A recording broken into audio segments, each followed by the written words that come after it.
Ok? Tudo bem no canal Mente Quântica agora?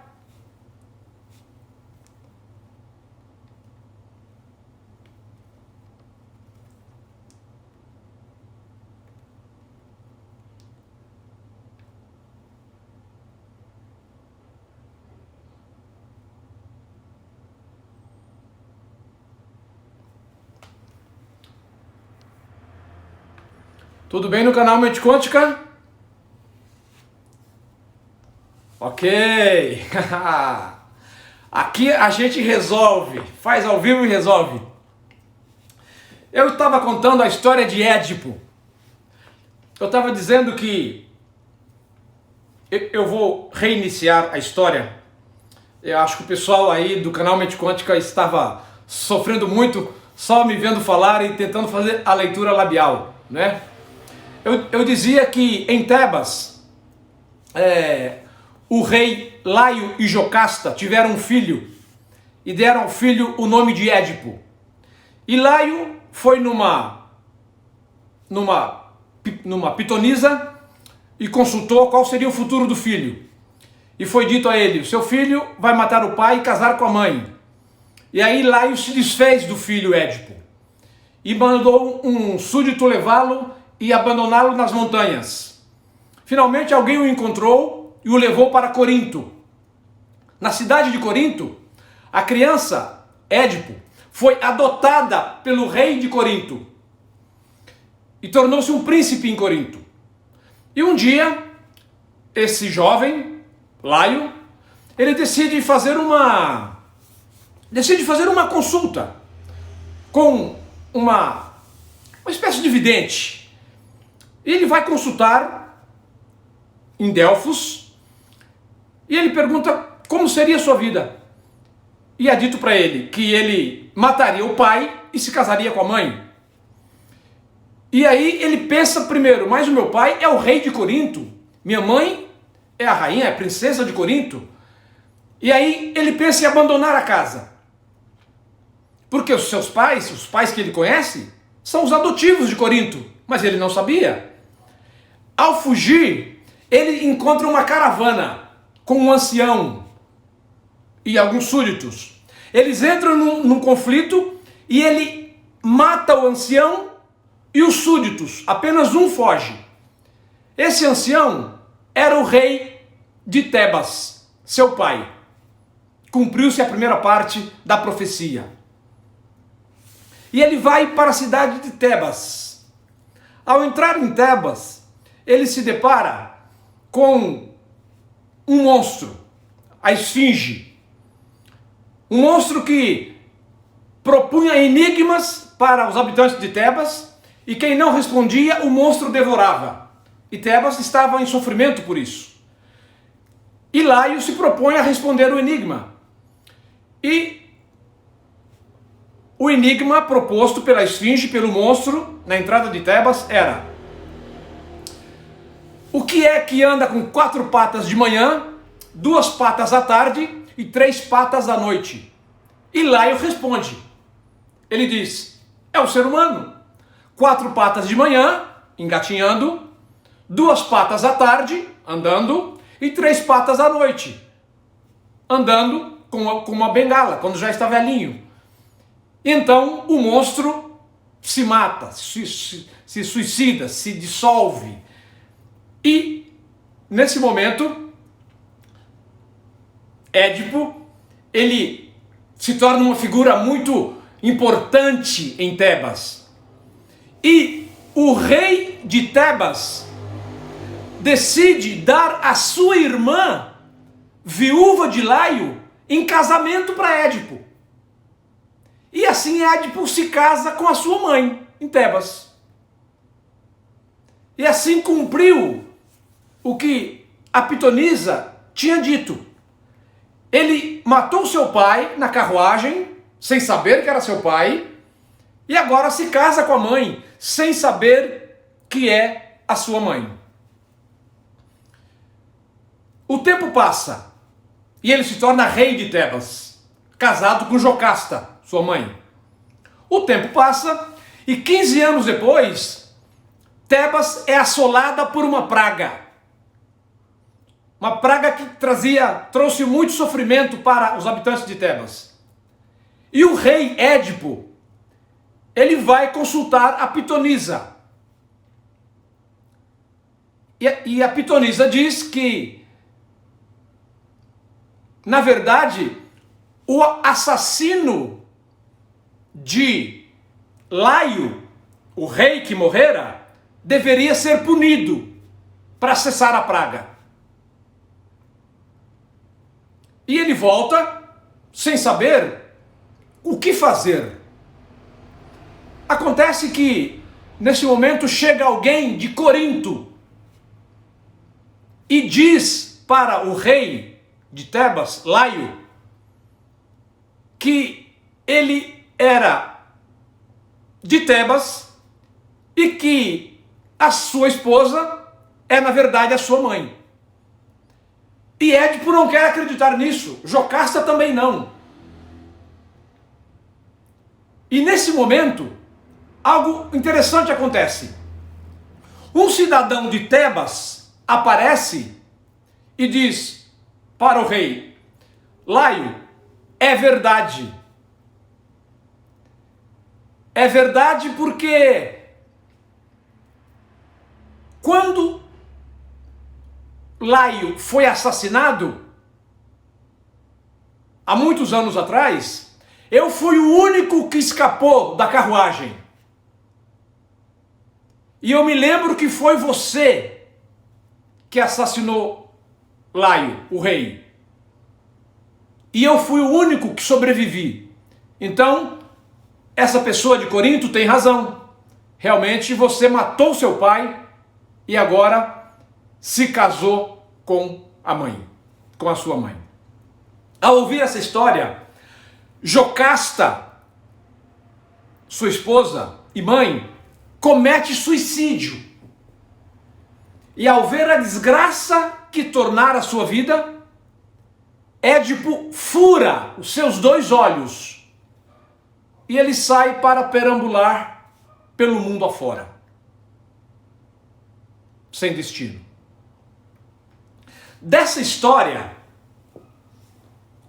Freud tira a sua teoria do complexo de Édipo.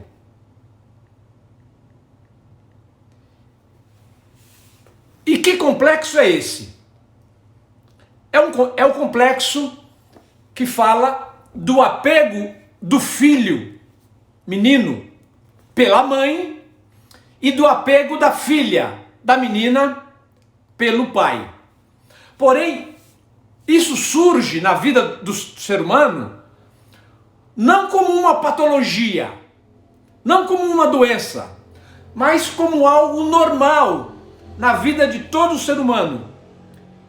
E Freud, ele coloca isso do seguinte modo: existe na vida de todo ser humano o período oral, o período anal e o período fálico, dos 3 aos 8 anos.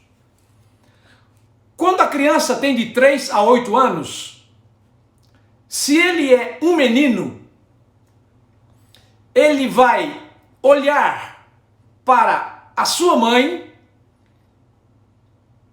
e ao olhar para a sua mãe, ele vai ter sentimentos amorosos, sentimentos fortes de afeto, de carinho e de estar sempre junto da mãe. E ele acaba vendo o pai como um rival a esses momentos de prazer que ele tem com a mãe. O pai se torna um rival para ele. Por quê? Porque em determinado momento ele percebe que a mãe que ele tanto ama pertence a um outro homem, que é o pai.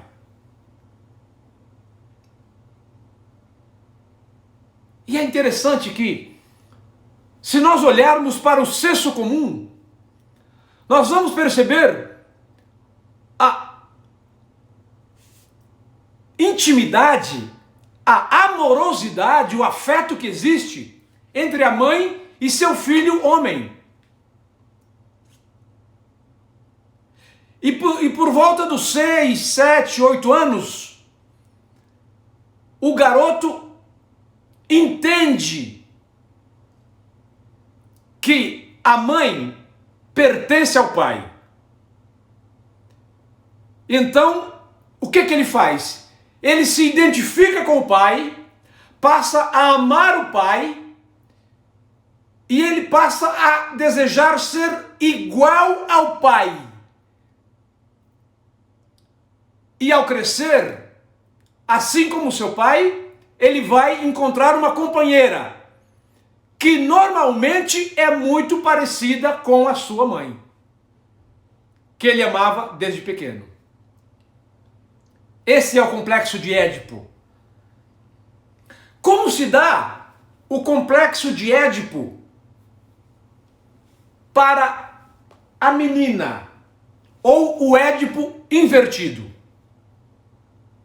A garota, ela tem sentimentos de amorosidade pelo pai. A grandeza do pai, o heroísmo do pai, a masculinidade do pai, o tom de voz do pai. E essa força, esse poder que ela vê no pai, ela não vê na mãe. E ela, inconscientemente, ela despreza a mãe. E ela entra num conflito com a mãe. Porque ela quer esse homem, esse ser de poder na família. Nós estamos falando de uma estrutura patriarcal. Estamos falando de machismo, por que não? Estamos falando de uma estrutura heterossexual, de famílias tradicionais. Então a garota se apaixona pelo pai. E o pai diz: essa é minha princesinha, essa é minha garota. E a garota rivaliza com a mãe.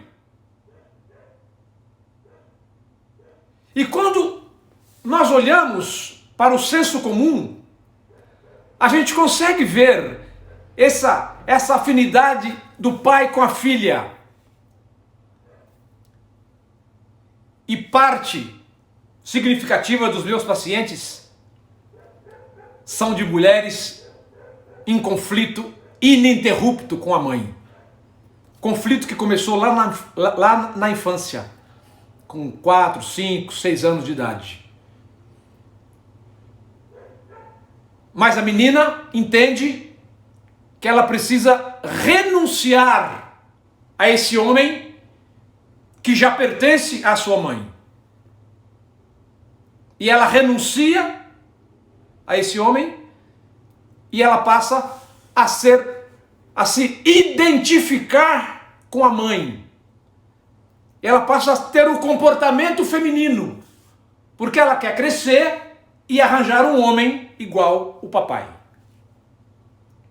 Esse é o complexo de Édipo feminino, ou o chamado Édipo invertido. Isso nos ajuda a compreender muita coisa. Na vida, isso nos ajuda a compreender, por exemplo, o conflito entre sogra e nora. O conflito entre sogra e nora tem uma origem edípica. Por quê? Porque, na verdade, são duas mulheres que conflitam pela atenção, pelo amor, pela presença, pelo afeto do mesmo homem. A mãe que quer o filho para si a vida toda e a esposa que diz: não, agora ele é meu, seu tempo já foi. Então há um conflito entre sogra e nora aí. A origem está no Édipo. E normalmente, no caso da menina, acontece o inverso. Normalmente, o sogro se dá bem com a nora. Se você perceber, o conflito entre sogro e nora, ele praticamente inexiste. E há uma relação muito boa entre a sogra e o genro. A origem desses conflitos está no Édipo, ou no complexo de Édipo. Alguém pode perguntar, mas Elias, isso termina quando? A minha experiência clínica tem demonstrado, a psicanálise fala da resolução do Édipo. O que é a resolução do Édipo? A resolução do Édipo é quando finalmente o garoto renuncia à mãe, se torna igual ao pai e cresce. E vai cuidar da sua vida. A resolução do Édipo se dá para a menina quando ela renuncia ao pai, se identifica com a mãe e vai cuidar da sua vida, e cresce e se casa. Ocorre que na vida real o complexo nunca é resolvido. Porque o garoto sempre vai estar em busca da mulher ideal, que é a ideação da mãe, da fêmea primeira, a fêmea por quem ele se apaixonou um dia. E a menina sempre vai estar em busca da figura paterna, da figura que protege, que ampara, que é forte, que é másculo, que é a figura masculina por quem ela um dia se apaixonou. Na prática, e o que nós vemos na clínica, é que esse complexo nunca é dissolvido, ele nunca é resolvido.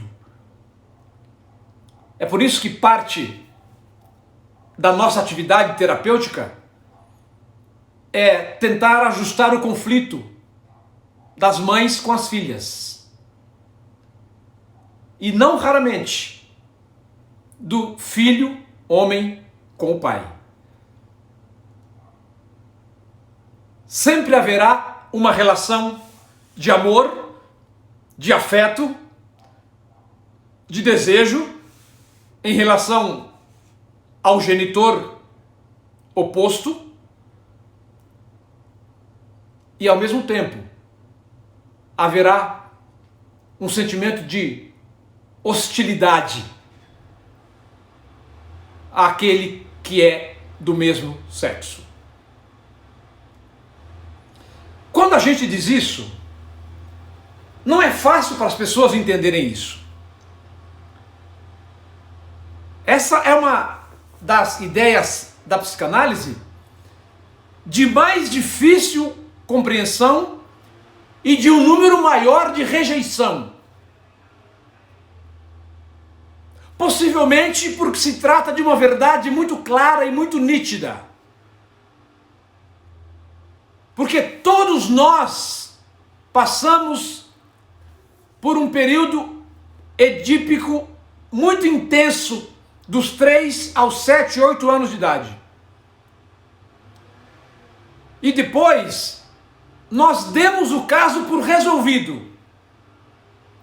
Mas ele continua nos influenciando de modo inconsciente, na minha maneira de ver. De modo inconsciente, a gente continua tentando encontrar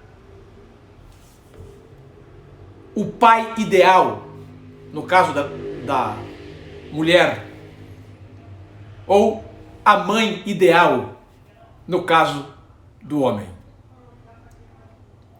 Essa lenda grega de Édipo. As lendas gregas, elas têm essa virtude de nos ensinar algo que nós não aceitaríamos se fosse contado para nós, se nos dessem essa ideia nua e crua, nós a rejeitaríamos de pronto, imediatamente. Mas quando ela é passada para nós, na história de Édipo Rei, quando nós entendemos a história, então nós temos uma facilidade maior de entender como é que nós funcionamos. Como é que nós somos. Como é que nós nos relacionamos com os nossos genitores.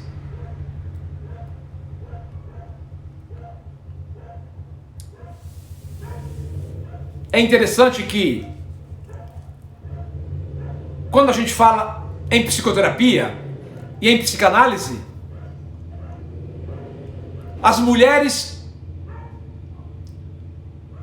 vão para a terapia e elas podem transferir os sentimentos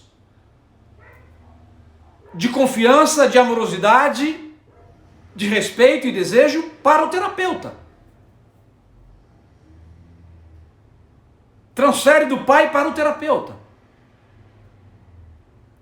E os homens podem transferir sentimentos de amorosidade e de desejo da sua mãe para a sua terapeuta, sendo ela mulher.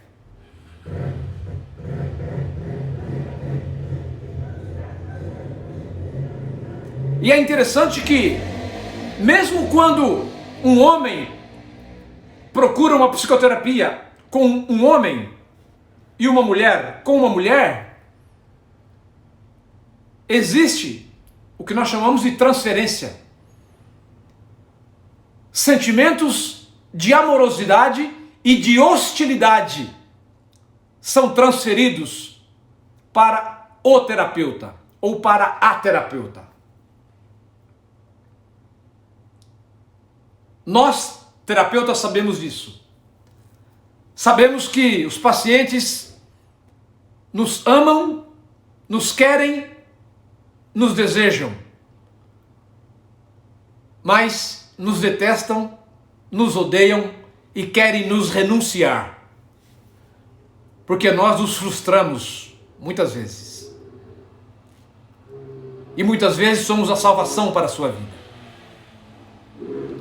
Complexo de Édipo é a raiz, como podemos ver hoje, para vários relacionamentos na vida. Na vida familiar, no casamento e na vida com o terapeuta, ou a terapeuta, ou o terapeuta. Isso é o complexo de Édipo.